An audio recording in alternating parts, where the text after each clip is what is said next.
y confiamos firmemente que el Señor nos da su protección. Que la gloria y el honor sea para quien se la merece, nuestro Señor Jesucristo. Hoy la comunidad de ustedes está de fiesta porque están conmemorando y celebrando 9 años de esta construcción tan bonita, de un lugar tan precioso que fue hecho y elaborado para la presencia de nuestro Señor. Y bien, quiero decirles una cosa muy importante: qué bonita se ve la casa de oración, las flores muy bien, todo está muy bien, las lámparas, las cortinas, todo muy bonito. Pero quiero recapitular las palabras de nuestro pastor diocesano, el Monseñor Álvaro Ramasins. Recuerde que la casa de oración solamente son 4 paredes a donde la presencia de Dios está con nosotros, pero que la iglesia somos nosotros. Por lo tanto, bonita está la casa de oración, pero mucho más bonito y bonita debe de estar usted en su corazón. ¿Sí? Hoy celebran ustedes 9 años de haber construido esta casa de oración. Y es que en el Antiguo Testamento todo tiene un origen. Y pudiéramos ponernos a pensar, si Dios es un Dios muy grande, ¿por qué construirle algo tan pequeño si Él es el dueño de todo? Pero fue de su agrado y a petición suya, encontramos en el libro del Éxodos. Y recordemos que Éxodo significa salida, es decir, la salida del pueblo de Israel de Egipto. En el libro de los Éxodos encontramos la liberación del pueblo de Israel de las manos de Faraón. Y encontramos todo su caminar por el desierto durante ¿cuántos años? Muchos años, para poder llegar a la tierra prometida. Todos creían en Dios. El pueblo de los hebreos de Israel, que estaban esclavizados por el rey Faraón, la forma de dirigirse a Dios era personal. No había un lugar a donde se reunieran como estamos nosotros, ¿sí? Debido a esa situación, en el capítulo 25 del libro de los Éxodos, es cuando Dios le pide a Moisés que le fabriquen una tienda para su presencia. Y encontramos en el capítulo 25, versículo 1 en adelante, que Dios pide un requisito. Pide a los hijos de Israel que traigan de corazón lo que me quieran regalar. No forza a nadie, sino que lleven de corazón lo que quieran regalarle. Pero pone un sinfín de reglas que pueden llevar. Y menciona que tienen que llevar oro, cobre, ropas de color jacinto y morado, rojo y lino fino, pelo de cabra y muchas cosas. ¿Por qué razón? Porque en ese entonces la casa del Señor no iba a ser una casa estable, sino que iba a ser una tienda armable, porque ellos no tenían un lugar fijo para quedarse, porque eran movidos por la nube que el Señor, con el cual el Señor los movía a todos. Si la nube se movía, el pueblo tenía que desbaratar sus tiendas y seguir a la nube. Aquella nube se paraba, el pueblo se paraba, porque Dios les estaba ordenando que ahí tenían que pararse, que ahí tenían que situarse, y todos sacaban todo lo que tenían para organizar sus tiendas. Y en especial también no se les olvidaba cargar el arca de la alianza y armar la tienda del Señor en donde quiera que ellos se encontraran. En el libro de los Éxodos, Dios pide una tienda. Y yo quiero que nos situemos en el versículo 8 del capítulo 25 del Éxodo. Y yo quiero hablarle de 4 puntos muy importantes y quiero felicitarlos. Están en una casa de oración católica que se parece a esas casas de oración que Dios pedía en el Antiguo Testamento. Eso nos debe de dar alegría, ¿sí? Estamos en una casa de oración de acuerdo a los requisitos que Dios pedía en el Antiguo Testamento y tal como fue construido el templo de Jerusalén. Pero quiero hablarles del versículo 8. Dice el Señor a Moisés y al pueblo de Israel: me van a hacer un santuario para que yo habite en medio de ellos, y lo harán como también todas las cosas necesarias para mi culto, según el modelo que yo les enseño. Ese versículo nos está diciendo que el Señor les da la orden de construir un lugar, ¿sí?, armable, no estable, para poder ir a dialogar con Él. Viera que para poder hablar con el Señor en todo lugar. Pero cuando yo vengo y me sitúo de rodillas delante de su mesa, a donde Él está y su presencia mora conmigo, yo me siento muy fortalecido. Pero quiero rapiditamente poder decirles algo muy importante. No podemos avergonzarnos en ningún instante de que en nuestro templo existan imágenes, no para adorarlas, sino para ver en ellos a servidores del Señor. ¿Sí? No podemos avergonzarnos de eso. Si ustedes van a mi casa, van a encontrar en mi casa un precioso altar, como lo dijo la hermana, como lo dijo el padre Elder. Un altar en una esquina de mi casa. Los que me han visitado saben que estoy diciendo la verdad. Mi compadre Junior sabe que estoy diciendo la verdad. Yo tengo construido en mi casa un altar de construcción, de cemento, de concreto, a donde yo lo tengo apartado para la presencia de mi Señor. Es ahí donde todas las noches yo doblo rodillas delante de mi Señor con mi esposa y mis hijos y le digo al Señor: gracias, Señor, por la vida que me das. Gracias por el trabajo que me das. Te pido por la salud de mi papá, por la salud de tal fulano. Adoro a mi Señor, pero también en mi altar tengo imágenes.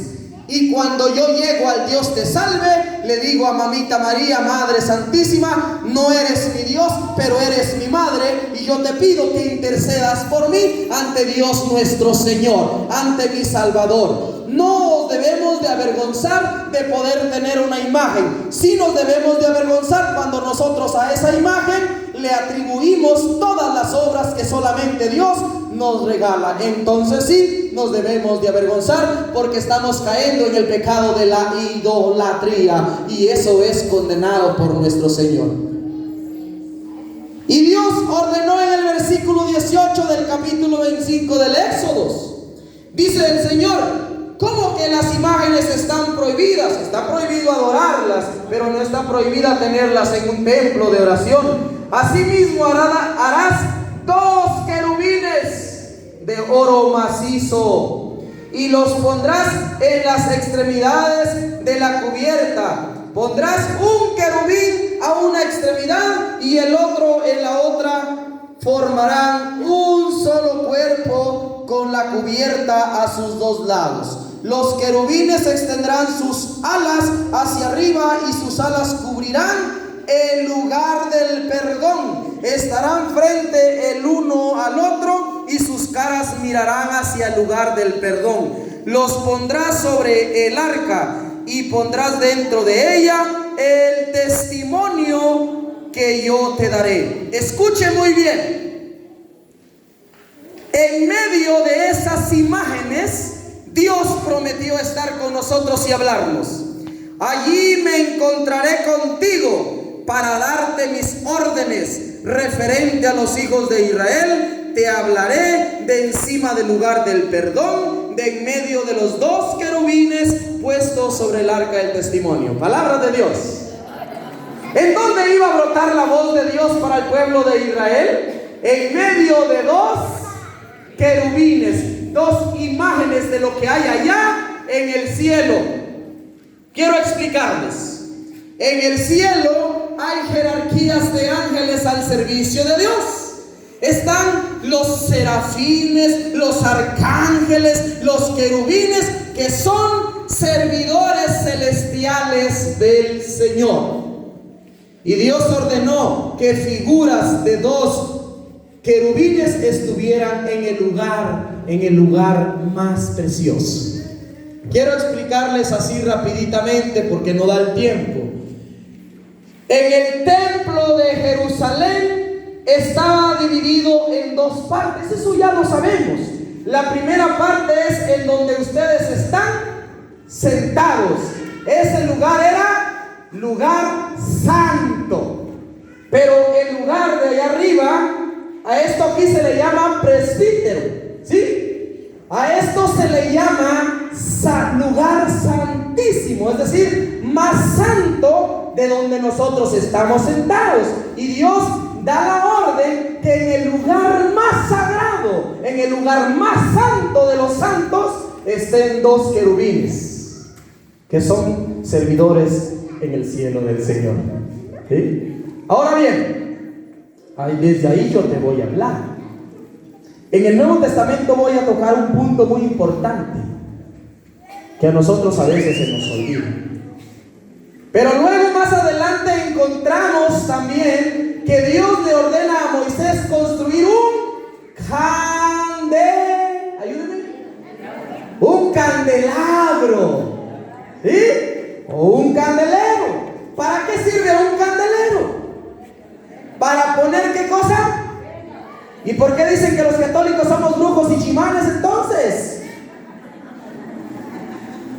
Yo quiero decirles algo muy importante. Si bien es cierto que hay brujos y que hay chimanes y que se aprovechan de la fe católica, lo hay. Porque hay muchos brujos y muchos chimanes que si usted llega a su cuarto, en su mesa tiene imágenes de servidores de Dios. Pero esos brujos no son servidores de Dios, sino son servidores del diablo, como también lo somos nosotros si los buscamos. ¿Sí? Ese candelabro fue construido para poner candelas, pero tiene un significado. ¿Qué nos indican las candelas? Lo que Jesús dijo: yo soy la luz del mundo, y quien camina en mí no anda en tinieblas. Pero no se quedó diciendo solamente yo soy la luz del mundo, sino que dijo: ustedes son la luz del mundo. Vayan pues y iluminen a los demás. Entonces, todas esas candelas allí en el templo de oración nos recuerdan algo. Yo estoy llamado siempre como cristiano a brillar y a iluminar. Bien, queridos hermanos, queridas hermanas, 480 años después de la salida del pueblo de Israel de Egipto hacia la tierra prometida, una vez ya llegando a Canaán, ¿sí? Una vez ya llegando a Canaán, entonces Dios observa que ya tienen un lugar fijo para morar o para vivir. He ahí donde se construye el primer templo, el templo de Jerusalén, ¿sí? Nosotros ya sabemos de las medidas que habla el capítulo 6 de Primera de Reyes, ¿sí? Ya sabemos, son 30 metros, ¿qué? De largo, son 10 de ancho y 15 de alto. Muchas veces no contamos con esas medidas, pero yo solo quiero mencionarle algo muy importante. En el libro de los Éxodos, Dios ordena que se hagan dos querubines de oro macizo.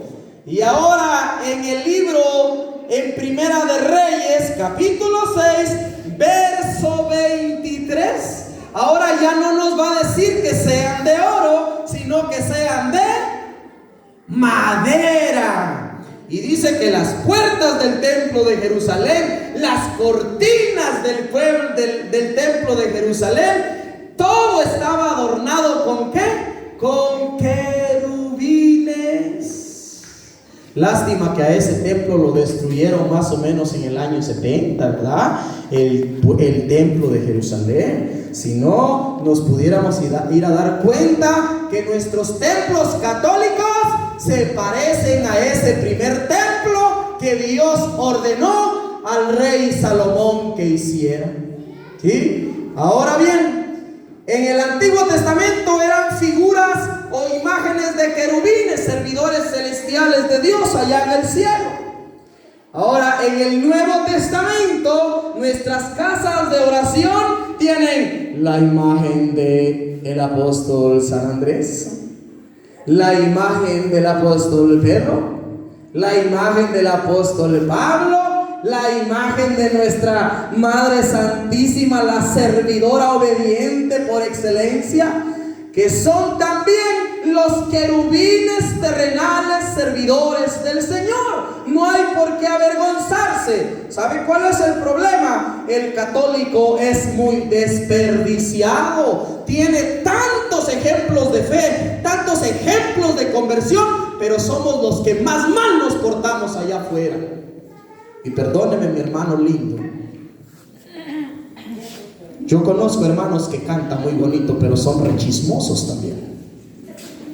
Yo conozco hermanas que predican muy bonito, pero les gusta estar chismoseando en contra de la otra.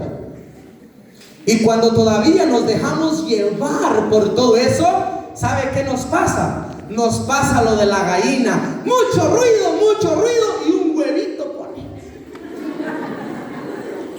Y el verdadero cristiano callado como la tortuga, pero muchos huevos, hermanos y hermanas. Ese es el problema de nosotros los católicos. Tenemos la conversión de San Pablo, pero no nos convertimos al Señor. Nos gusta decir: yo soy devoto de la Virgen María, pero no queremos decir lo que ella dijo: aquí estoy, Señor, hágase en mí tu voluntad. El católico es perezudo para convertirse, créanme. Y vieran, queridos hermanos y hermanas, que yo quiero contarle y leerles este texto de Segunda de Crónicas, capítulo 7, verso 15. En la inauguración del templo de Jerusalén, el rey Salomón dice que rezaba, hacía sacrificios, holocaustos, mató 22,000 bueyes y muchos animales para agradar al Señor, en agradecimiento por la finalización de su casa de oración del Señor. Pero hay un versículo, en el versículo 15, en el cual yo quiero que nos situemos. Mire, venir a la casa del Señor es lo más precioso que nosotros podemos hacer. Y cuando allá afuera nos dicen a nosotros, no sé cómo nos llamamos: Andrés, vamos a la iglesia. Hermanos, nuestro corazón debe dar marometas de alegría. Y que nos pase lo que decía el salmista David, el salmo del día de hoy: qué alegría cuando me dijeron, vamos a la casa del Señor. Pero son muy pocos los cristianos católicos que sienten alegría por venir a la casa de Dios. Hay algunos: hermano, vamos a la iglesia. No, hermano, estoy cansado, tengo dolor de estómago, hermano. Ay, Dios mío. No sabemos que el dolor del estómago, el dolor de cabeza, al ir a la iglesia se nos va a quitar. Se nos va a quitar, hermanos y hermanas. Y yo he tenido la experiencia de trabajar con marro, con piocha, con asadón, y a las 3 de la tarde cuando llego a la casa, no hombre, ya no aguanto la cintura. No dan ganas de ir a cumplir y a cantar, porque físicamente uno no aguanta. Pero uno sabe que lo mejor de lo mejor es servirle al Señor. Y yo llego, me doy mi bañito con todo y los pujidos y el dolor, pero sé que me voy para algo muy especial. Allá voy a pedir por los enfermos, y automáticamente por pedir por ellos, no pido por mí, Dios se revela en mí. Y cuando yo llego a mi casa, híjole, ya no me duele la cintura, estoy listo para el otro día de mañana. Pero hermanos y hermanas, mire, este versículo es precioso, porque aquí es donde nos habla el Señor. Dice el versículo 15: mis ojos estarán abiertos y mis oídos atentos a la oración que se haga en este lugar. Pues ahora he escogido y santificado esta casa para que en ella permanezca mi nombre para siempre. Ahí estarán mis ojos y mi corazón todos los días. Palabra de Dios. ¿Qué encontramos aquí? Los ojos abiertos de Dios.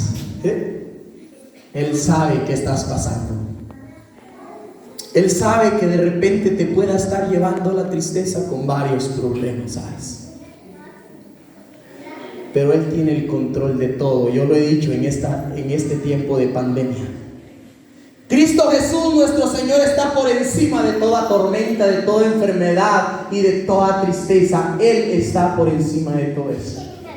Aquí es donde los ojos del Señor están abiertos para mirarle. Sus oídos están atentos, ¿para qué? Para escuchar. Él está atento para escuchar la oración que se haga en este lugar. Hace 5 años o 4 años, mi papá no iba a la iglesia. Y un domingo yo bajé con mi papá y le digo: papito, vamos a la iglesia. O vamos a la casa de oración, pues. Y dice mi papá: ¿para qué quiero ir yo a la iglesia si yo estoy mejor que los que van a la iglesia? Y muchas veces tienen razón. Disculpe, pero así es. Muchas veces los hermanos de allá afuera tienen razón, porque los que deberíamos de ser luz para ellos somos oscuridad, nos portamos mal. Y somos los que predicamos, somos los que cantamos y nos portamos mal. Mi papá me dijo: no, mi hijo, ¿para qué quiero ir a la iglesia si yo no soy tan chismoso como los que van a la iglesia? Yo no le estoy quitando su tierra a los demás como los que van a la iglesia. Entonces yo le dije: papito, pero eso quiere decir que poquito te falta. Vámonos, papá, vámonos. Y él decía: no, yo creo que para llegar al cielo no hay necesidad de ir a la iglesia, me decía. Y yo le dije en una ocasión: es necesario hacer comunidad. ¿Sí? Hay un canto, se nos han olvidado los cantos meramente católicos, perdóneme usted, pero ya no escucho cantos del cántico sagrados y ya no escucho cantos del bendecir al Señor. Y viera que esos cantos sí están bien hechos. Hay un cantito que dice: amado pueblo, recuerda el compromiso que en el bautismo te hizo iglesia de Dios. Hay una estrofa que a mí me encanta y dice: Cristo no quiere que nos salvemos solos, ¿sí? Y nos invita, ¿qué?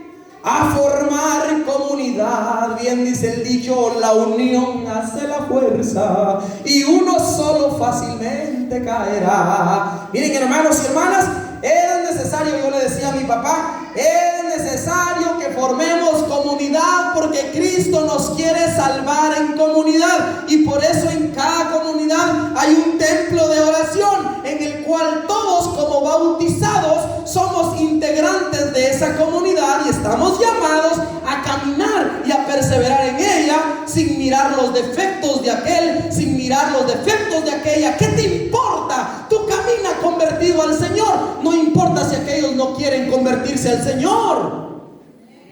Pero muchas veces nosotros: ay, es que aquella no puedo ir porque aquí que allá, y nos llenamos de tantas situaciones. Hermanos y hermanas, el católico hoy en estos tiempos ha caído en un gran error. ¿Sabe? Yo he escuchado mucho católico decir: basta con que yo sea parte de la iglesia que Cristo fundó. En el bautismo nos hacemos herederos del Señor o coherederos del Señor. Pregunto: ¿nos hacemos coherederos del Señor? Todavía no herederos del Señor. Eso de que yo sea un día heredero del Señor dependerá de mis actos, ¿sí? como el hermano con sus hijos. Ahí los está viendo cómo se portan los bandidos. Yo solo tengo un hijito, tiene 6 añitos y es bien bandidazo. ¿Cómo me cuesta con él? Y viera que yo no tengo ni una cuerda de tierra. Yo solo vivo en media cuerda de tierra y eso es todo lo que tengo. Pero viera, yo le digo a mi hijo: mira, amigo, eres el único varón y esta casa va a ser tuya, pero solamente si te portas bien tú y tu mujer, si no vas a tener que irte. ¿Me doy a explicar? Con el bautismo en la iglesia nos hacemos coherederos del reino de Dios, no herederos todavía. Y hay mucho católico por ahí, conozco mucho católico que dice: basta con que yo sea parte o miembro de la iglesia que Cristo fundó, y con eso creen que nos vamos a salvar, y si no nos esforzamos ni de lejos vamos a ver la salvación. Tenemos que luchar, tenemos que esforzarnos. ¿Estamos de acuerdo, verdad? ¿Sí?